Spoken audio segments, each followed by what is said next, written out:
Hi, my name is Chelsea from the North Bergen Public Library, and welcome to Book Snippets. Today I'll be reading a short selection from a book that's currently available on Hoopla.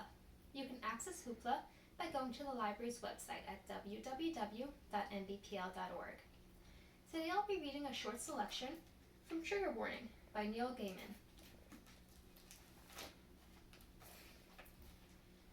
We were walking up a gentle hill on a summer's evening.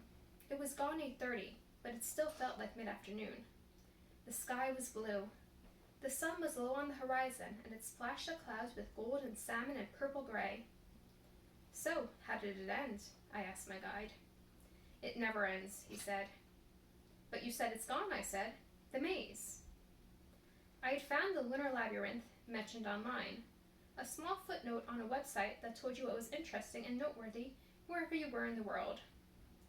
Unusual local attractions, the tackier and more man-made the better. I do not know why I am drawn to them. Stoneless hinges made of cars or of yellow school buses, polystyrene models of enormous blocks of cheese, unconvincing dinosaurs made of flaking powdery concrete, and all the rest. I need them, and they give me an excuse to stop driving, wherever I am, and actually to talk to people. I have been invited into people's houses and into their lives, because I wholeheartedly appreciated the zoos they made from engine parts, the houses they had built from tin cans, stone blocks, and then covered with aluminum foil, the historical pageants made from shop window dummies, the paint on their faces flicking off. And those people, the ones who made the roadside attractions, they would accept me for what I am. "We burned it down," said my guide. He was elderly, and he walked with a stick. I had met him sitting on a bench in front of the town's hardware store, and he had agreed to show me the site that the lunar labyrinth had once been built upon.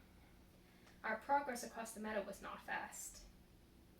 The end of the lunar labyrinth. It was easy. The rosemary had just caught fire, and they crackled and flared. The smoke was thick and drifted down the hill. It made us all think of roast lamb. "Why was it called a lunar labyrinth?" I asked. "Was it just the alliteration?" He thought about this. "I wouldn't rightly know," he said. "Not one way or the other. We called it a labyrinth, but I guess it's just a maze." "Just a maze," I repeated. "There were traditions," he said. "We would start to walk it the day after the full moon.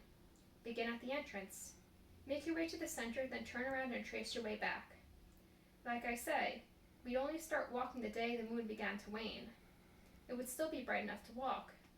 We'd walk it any night the moon was bright enough to see by. Come out here, walk, mostly in couples. We'd walk until the dark of the moon." "Nobody walked in the dark?" "Oh, some of them did, but they weren't like us. They were kids, and they brought flashlights when the moon went dark. They walked it, the bad kids, the bad seeds, the ones who wanted to scare each other. For those kids, it was Halloween every month. They loved to be scared. Some of them said they saw a torturer." "What kind of a torturer?" The word had surprised me. You did not hear it often, not in conversation.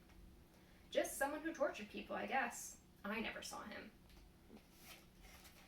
If you enjoyed this selection and want to read more, this book is currently available on Hoopla. To access Hoopla, you can go to the library's website or download the app.